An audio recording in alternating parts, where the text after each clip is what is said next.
All right, so today we're in with the youngest apprentice again today, and we're seeing what we can get into. So we got a 19 CHR, I think is what this is, Toyota CHR, and this windshield has been replaced before it got to us.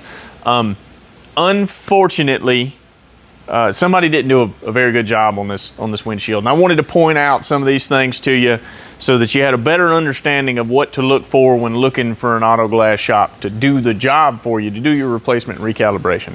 Industry standard when running adhesive on the windshield or onto the car for a windshield replacement is a V-style bead.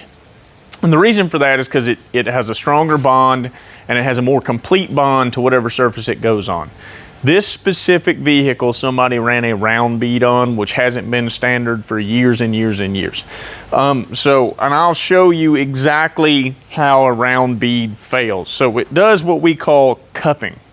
And that's where the whole center of the bead doesn't make full contact to the glass. So you get this area right here, you've got these two tiny little strips. That was the only thing holding this windshield in to the car. All this stuff in the center, there was no bond at all on that adhesive. And then when you look like right here, you see I'm just basically kind of peeling this away from the windshield where it wasn't bonded at all. All that shiny area wasn't bonded.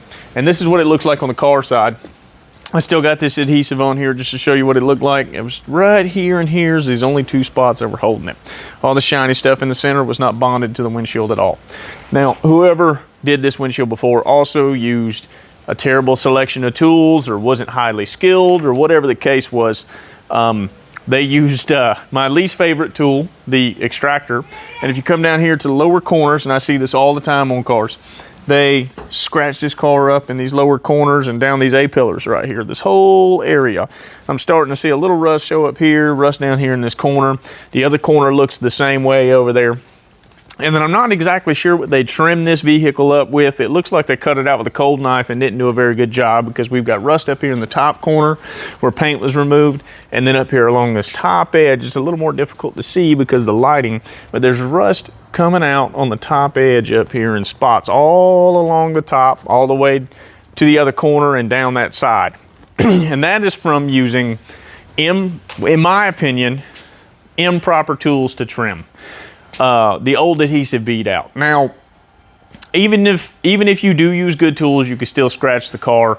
But ultimately, like I've said in multiple videos before, is we should be striving as auto glass technicians to do the best possible job we can, and there should be no damage on this car. And if you do some damage like this, or you get a little nick somewhere, there should be primer on it to seal it, to make sure no corrosion happens. But unfortunately, whoever did this before did not do that. Now we got to have a uncomfortable conversation with our customer and let them know how we can't stand behind our normal lifetime workmanship warranty, because we can't guarantee that this rust isn't going to show back up at a later date.